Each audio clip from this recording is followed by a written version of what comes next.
Pour rebâtir sur d'anciennes ruines, restaurer, réparer les brèches. Telle est la vision du centre chrétien, grâce Académie. Rebâtir, restaurer, réparer, relever, rendre le pays habitable. Grâce Académie.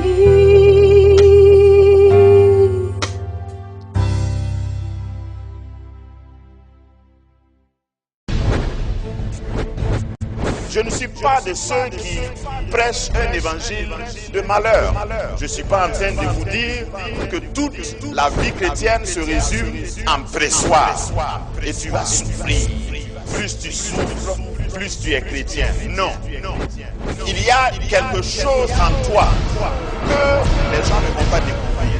Tant que tu ne passes pas par l'église, où tu vas être seul, où tu vas être sur ton lit, tu pleures et les larmes coulent sans que ta voix ne sorte.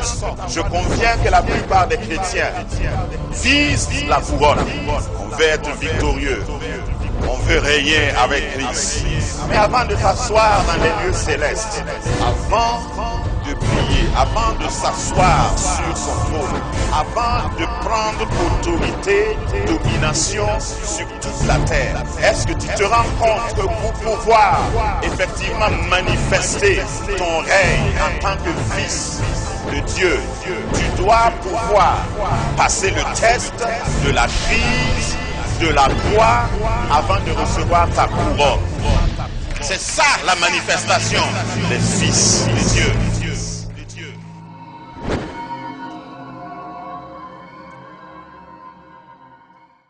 Nous partageons la gloire de Jésus. Moi, je sais que je partage la gloire de Jésus. Je suis devenu glorieux parce que j'ai laissé Jésus s'asseoir sur mes épaules. Et quand je marche, c'est désormais Jésus qu'on voit, ce n'est plus moi. L'apôtre Paul le dira, si je vis, ce n'est plus moi qui vis, c'est Christ qui vit en moi. Et lorsque Christ est en toi, toutes ces personnes qui te sous-estimaient, qui te classaient, vont changer d'avis sur toi. De toute sa vie, cet anneau n'a jamais vu une grande foule faire une haie pour qu'il marche. Encore moins marcher, pas sur du goudron, pas sur la terre, mais sur les pailles, sur les rameaux. Cela parle de ton futur.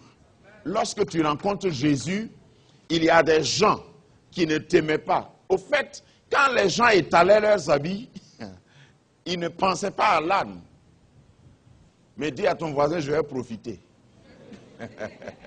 À cause de Jésus, je vais profiter. Je n'ai jamais marché sur des pailles, les basins des femmes, si c'était dans le contexte actuel. Parce que quand Jésus vient, il n'y a pas de jolis habits qui tiennent. Tout le monde met son pain par terre. Ceux qui n'ont pas de pain viennent avec des rameaux. Et c'était une tradition ancienne, parce que dans les Jeux olympiques, puisque ils étaient colonisés par les Romains, c'était des rameaux, c'est par des rameaux qu'on saluait la victoire des champions. Et quand les rois venaient, quand les monarques entraient dans le stade, tout le monde devait avoir un rameau. Et vous voyez que jusqu'à aujourd'hui, il y a le symbole, lorsqu'on veut couronner des grandes gloires, des grandes victoires, on utilise encore symboliquement les rameaux. Au fait, quand Jésus arrivait, tout le monde s'est mis debout et on a oublié l'âne. Je prie que Dieu permette qu'on voit Jésus en toi. Parce que si les gens devaient bien regarder toi, tu n'as pas de gloire. Personne n'allait se lever même pour t'accompagner. Mais gloire soit rendue à Dieu, parce que quand nous laissons Jésus posséder entièrement notre vie, nous marchons avec gloire. Et même ceux qui ne nous aimaient pas, ceux qui ne voulaient pas notre compagnie, vont se mettre à crier Hosanna. Gloire à celui qui vient au nom du Seigneur. Hosanna. Celui qu'on a dit qu'il n'allait pas réussir a réussi. Hosanna. Celle qu'on a dit qu'elle n'aura pas d'enfant a maintenant un enfant. A maintenant plusieurs enfants. Hosanna. Celle qu'on disait ne pouvait pas se marier, voilà, nous assistons à son mariage. Je suis en train de prophétiser que quelqu'un va entrer dans cette église et il y aura une haie d'honneur pour t'accueillir le jour de ton mariage. Parce que lorsque Jésus est dans ta vie, tout devient possible. Je repars en arrière pour te faire remarquer que l'âne, généralement, on ne les gardait pas en ville à l'époque. C'est pourquoi le récit nous dit qu'ils se sont approchés de Jérusalem et puis ils étaient dans un village et il y avait un village devant. Ça fait combien de villages? Ils étaient dans un village, on dit ils s'approchaient, verset 1, ils s'approchaient de Jérusalem et lorsqu'il fut arrivé à Bethphagée, vers la montagne des Oliviers, Jésus envoya 2 disciples en leur disant, allez au village. Ils étaient à Bethphagée et puis ils envoient encore au village. Donc ils étaient 2 villages avant Jérusalem. Par analogie. C'est à cette distance qu'on avait mis l'âne. Je ne sais pas à quelle distance tu es de ta destinée, mais Pâques vient te dire que tu vas entrer dans ta destinée glorieuse, pas clandestinement, mais tu vas entrer avec gloire. Quand moi-même, je voulais être cet âne-là. Enfin, je vais dire littéralement. Si je pouvais être cet âne-là, même prendre Jésus au dos, si tu me voyais comment j'allais marcher, toi-même tu allais applaudir. Et je n'allais pas être fatigué. Jésus monte sur l'âne et l'âne fait la distance des 2 villages. Et il entre à Jérusalem avec Jésus. Et lorsqu'ils sont arrivés à Jérusalem, tout le monde applaudissait. Il y avait du bruit. Deuxième remarque sur le caractère de l'âne.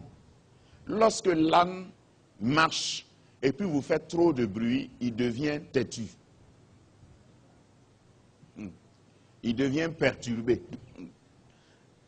Mais ce âne-là était discipliné. Ce qu'il te faut, c'est Jésus. C'est pourquoi tu n'es pas discipliné. Si tu as Jésus sur toi, quels que soient les bruits, et je pouvais épiloguer, lorsque tu es avec Jésus, quel que soit ton succès, quel que soit ton don, tu vas être humble.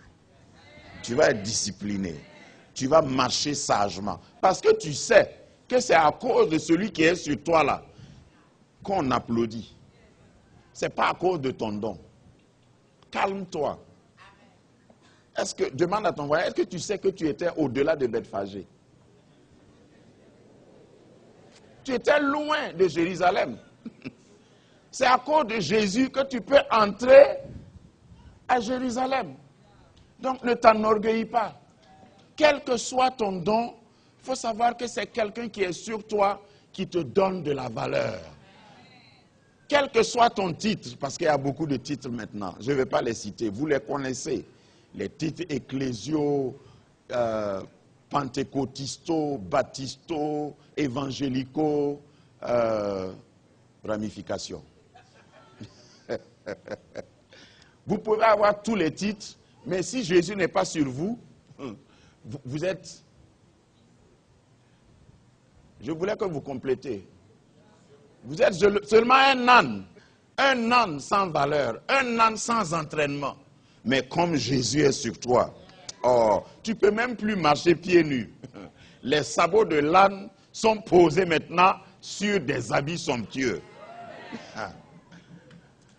Oh, je vois certains d'entre vous entrer dans une certaine gloire. Parce que si tu sais t'humilier sous Jésus, il n'y a pas de gloire que tu ne vas pas connaître. Si tu sais t'humilier sous sa gloire, tu auras, tu partageras et tu marcheras dans sa gloire. Donc Jésus entre à Jérusalem. Et ce n'est pas tout. Quand Jésus est entré à Jérusalem, il y a des gens qui étaient jaloux. Parce qu'il y a des gens qui se croyaient intelligents et qui n'ont pas eu la gloire que l'âne a eue. On dit que les scribes,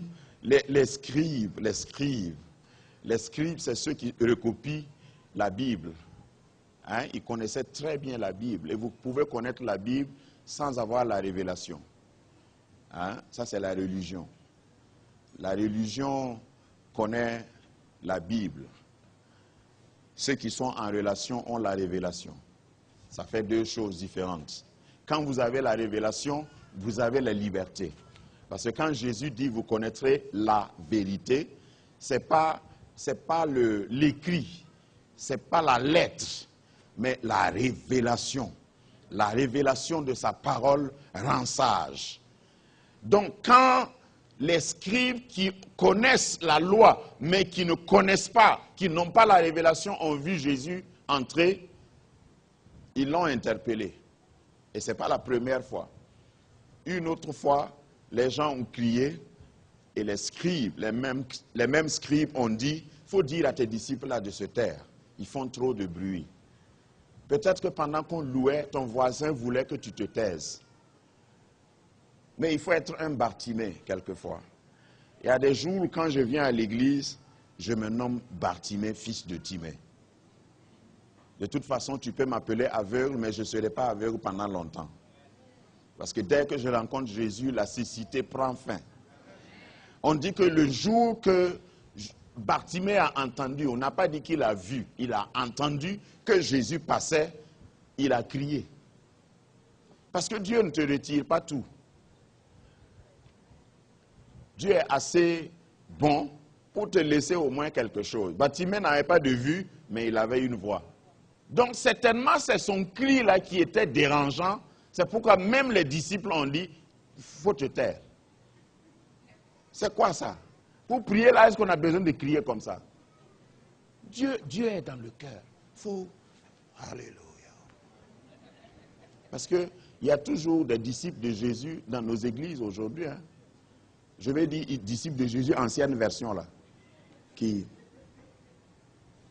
si tu es à côté d'eux et tu cries à haute voix, tu pries, tu dis, oh Seigneur, comme nous autres là. Moi, je n'ai pas peur de crier. Voilà. Je n'appelle pas ton nom. Il y a un monsieur à qui j'ai répondu comme ça. Il dit, est-ce que je t'ai appelé? Parce qu'il se plaignait que je priais trop fort. J'ai dit, mais est-ce que tu as entendu ton nom dans mes prières? Je suis en train d'appeler Jésus. Lui et moi, on est en relation. Il ne m'a jamais dit que je le dérange. Pourquoi toi, tu penses que je te dérange? Donc quand j'appelle le nom de Jésus, certains d'entre vous ne connaissent pas la valeur du nom de Jésus. Quand vous appelez le nom de Jésus, et il y a des gens même qui appellent son nom, qui ne le connaissent pas, mais qui ont des résultats.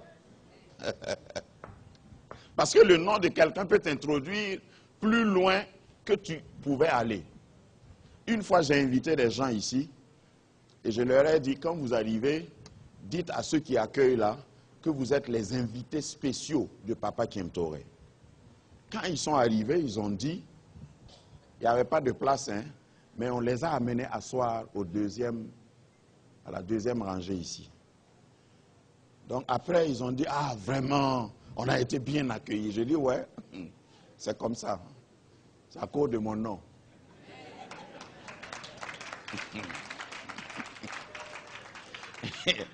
Et plus tard, il y a un autre, parce que c'était des gens que je connaissais, on se taquine. Il y a un autre qui me rencontre, parmi eux, qui me rencontre plus tard, et qui dit, mais tu sais, j'étais à la banque l'autre jour. J'étais dans le rang, et puis il y a un agent de la banque qui passait, et j'ai voulu essayer ce qu'on a fait dans ton église là, mais ça n'a pas marché. J'ai dit, qu'est-ce que tu as essayé? Je l'ai accosté, j'ai dit, nous sommes les invités de pasteur Kem Touré. Et ils ont dit, mettez-vous dans le rang. Voilà, mon nom ne peut pas traverser ces frontières. Si c'est ici que tu dis mon nom, tu peux avoir une faveur. Un verre d'eau, un coca, une chaise. Mais si tu quittes ce cadre-là, on ne me connaît pas. Mais le nom de Jésus, en enfer, tu dis son nom, les démons, hein, dans le ciel, tu dis son nom, les anges acclament. Sur la terre, tu dis son nom, on te cède le passage. Il faut connaître le nom qui est un code, un mot de passe pour te libérer la voie. Il n'y a personne et à rien qui peut résister au nom de Jésus. Même les ânes, même les propriétaires des ânes. Dès que tu dis, c'est le Seigneur qui m'envoie chercher, on te laisse. Et je sais qu'il y a des gros salaires qu'on va libérer parce que le Seigneur t'envoie chercher. Il y a des emplois, il y a des marchés que Dieu a déposés quelque part.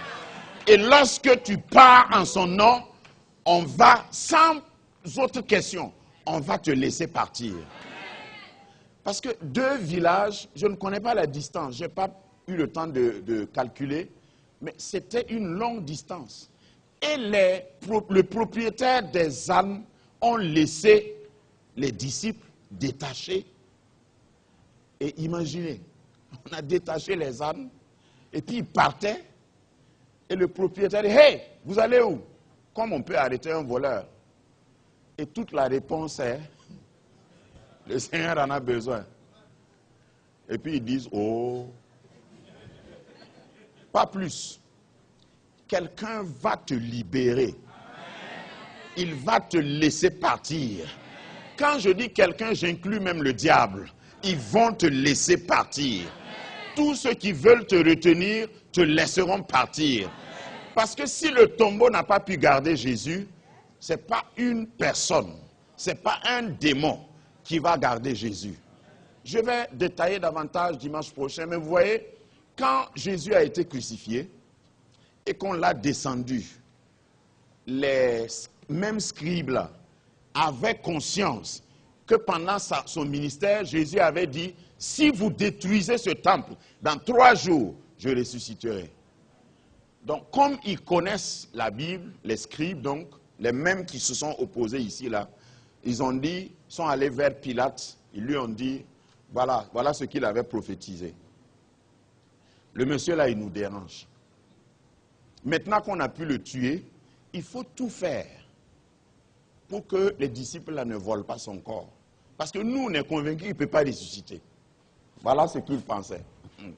Mais ils vont, les disciples, les Pierre là, parce que le nom de Pierre était allé déjà sur Ponce Pilate quand il a coupé l'oreille de Malchus. Parce qu'il a été convoqué au commissariat, on a délibéré, mais comme ils avaient peur de Jésus, on l'a relâché. Donc on peut dire que Pierre était dans une liberté provisoire, en attendant qu'on rouvre le dossier. Parce qu'il fallait finir avec son maître, et puis on va l'attaquer.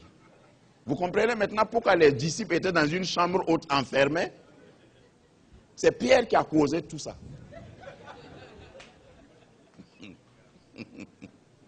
Donc, on dit à Ponce Pilate, fais tout pour que ce monsieur-là ne soit pas volé. Parce que ces disciples-là, malins qu'ils sont, ils vont voler son corps et puis dire à tout le monde qu'il est ressuscité. Donc, il faut qu'on garde bien la tombe là. Donc, l'accord a été conclu. Ponce Pilate, qui était la puissance de l'époque en Israël, a ordonné qu'on taille une pierre de 2 tonnes environ, qu'on roule la pierre et qu'on vienne bloquer le tombeau de Jésus. Et il a mis son sceau. Et à l'époque, c'était la bague que le roi avait qui était en même temps le sceau. Donc tu ne pouvais pas voler le sceau du roi. Ça ne pouvait pas être dupliqué. et il a scellé, comme on scelle les conteneurs. Et ce n'est pas suffisant. Il dit, comme les disciples là, ils sont 12. Et les gars là, ce sont des bramogos, ce sont des musclés. Il faut qu'on mette des soldats pour qu'ils n'aient aucune chance de voler. Au fait, ce n'était pas pour empêcher Jésus de sortir, c'était pour empêcher les disciples d'entrer et de voler le corps. Donc, on scelle et on met des gardes. Donc, naturellement, tout est bloqué. Légalement, tout est bloqué. Et Jésus ne pouvait pas sortir, ses disciples aussi ne pouvaient pas entrer. Mais ma Bible dit qu'à l'aube du 3e jour, au matin de Pâques, un ange est descendu et il a roulé la pierre. Et moi, dans mon esprit, je vois comment l'ange a roulé la pierre. Quand il est arrivé, peut-être qu'il avait une épée avec la main droite, et puis il a roulé ça comme ça, comme le pneu. Attends. Il a roulé ça comme le pneu du vélo de ton oncle. Il a roulé ça comme ça.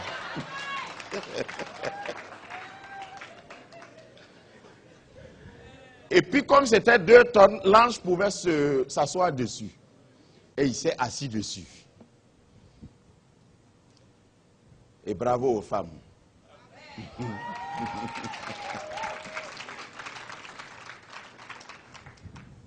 Les disciples barbus avaient peur, ils ne voulaient pas sortir. Et ils ont envoyé les femmes, peut-être. Ça, c'est un peu pour nous donner un crédit, quoi. Ils ont envoyé les femmes, bon, allez-y voir. Parce qu'en Israël, on ne faisait pas du mal aux femmes. Les femmes n'allaient pas à l'armée, donc, voilà. Donc, on ne va pas déranger les femmes. Vous, allez-y voir.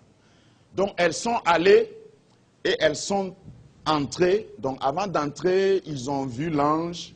Et l'ange était un ange ordinaire. Vous savez que les anges peuvent prendre n'importe quelle forme. Et l'ange était assis sur la pierre. Vous m'avez déjà entendu dire, il attendait la presse, au fait. TV8 et toutes les autres presses pour une interview.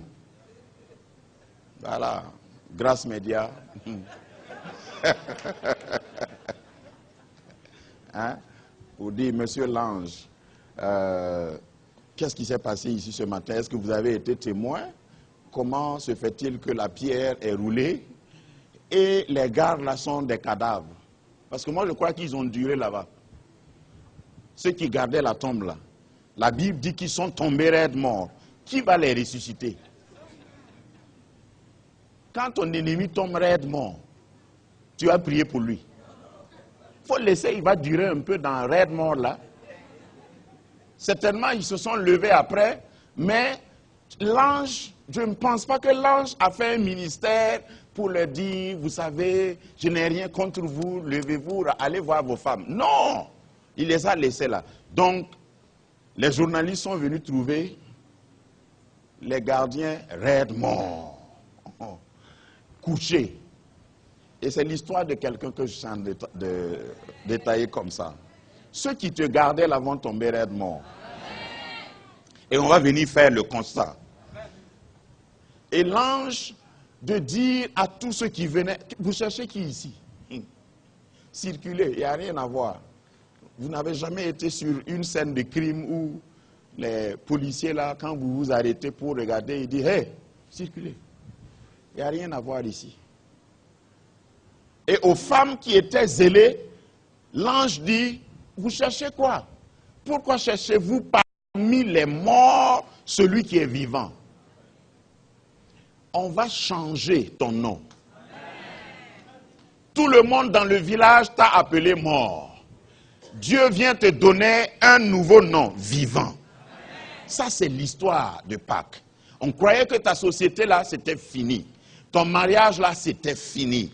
Ton rêve, c'était fini. C'est clos, c'est mort. Jésus vient par ma voix rouillée pour te dire, tu es vivant. Et vivant pour toujours. Parce que Jésus est le seul qui est sorti du tombeau et qui n'est plus entré. Pendant sa vie, il a ressuscité des morts. Ce n'est même pas tout qui est consigné. On se rappelle du mort célèbre qu'il a ressuscité, qui s'appelle Lazare. Lui, il a fait 4 jours. Comme il n'est pas Jésus, il fallait qu'il attende. Jésus a fait 3 jours. Et dans l'histoire ou dans la pratique des Hébreux en Israël, c'est après 3 jours qu'on peut déclarer que quelqu'un est vraiment mort. Donc c'est pourquoi Jésus a fait 3 jours. Amen. Il a fait 3 jours pour prouver que c'était une vraie mort. Il n'était pas évanoui. Vous savez qu'aujourd'hui, les statistiques montrent qu'il y a des gens qu'on enterre trop vite. Faites des recherches, vous allez voir. On attendait 3 jours pour attester que c'est quelqu'un qui est mort. Parce qu'il y avait une secte à l'époque, ça c'est un peu de l'histoire biblique, qui croyait à la résurrection et qui gardait même plus longtemps leurs cadavres.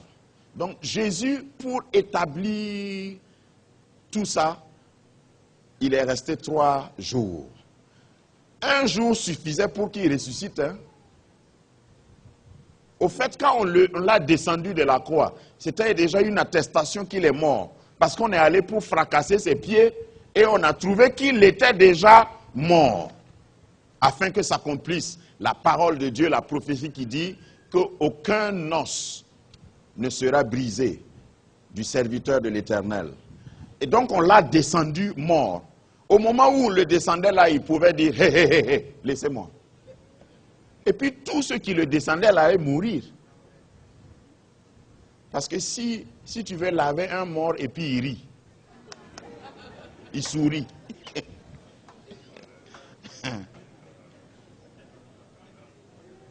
Quelle que soit ton expérience en lavement de cadavres, tu vas quitter le pays. Donc Jésus pouvait ressusciter immédiatement à Golgotha. Mais il a laissé, on l'a amené. Et c'était pour nous aussi. Parce qu'aujourd'hui, son tombeau est devenu une attraction touristique. Son tombeau est vide. Les archéologues, parce que c'est pour ça que j'ai commencé, les archéologues de tous les temps, il y a des archéologues, l'histoire dit qu'il y a des archéologues même que les athées ont payé pour essayer de fouiller, pour voir s'ils ne vont pas trouver des ossements qui ressemblent aux ossements de Jésus. Mais ce n'est pas possible. Ils trouvent des choses de l'époque de Jésus, mais ils ne peuvent plus trouver, parce qu'il n'y a pas des traces du corps de Jésus sur la terre. Il est monté au ciel et il nous attend. Et c'est la promesse de ce corps glorieux qu'il va nous donner. Donc ce matin, je suis venu dire à quelqu'un que ce n'est pas fini pour toi. Ce n'est pas fini pour toi, même si on t'a attaché, j'annonce un Jésus qui détache ce qu'on a attaché. Oh, peut-être que j'ai oublié de te dire, au fait, Jésus connaît là où on t'a attaché là. Parce que ce détail-là aussi est important. Jésus a donné une adresse précise. Il dit, allez dans ce village. Les autres évangiles disent, au croisement de 2 chemins. Vous allez voir un âne et son petit attaché. Jésus sait où on t'a attaché. Et prophétiquement, pour me brancher à l'onction que nous avons eue pendant ces 3 jours, quel que soit l'endroit où on t'a attaché, quel que soit le village où on t'a attaché, quel que soit le couvent où on t'a attaché, Jésus m'envoie te dire, le maître a besoin de toi. Et tu vas entrer avec lui dans ta destinée glorieuse. Les gens vont crier ton nom, Hosanna. Gloire à celui qui vient au nom du Seigneur, Hosanna, au fils de David. Parce que désormais, tu es de la famille de Jésus. Académie, rebâtir, restaurer, réparer, relever, rendre le pays habitable.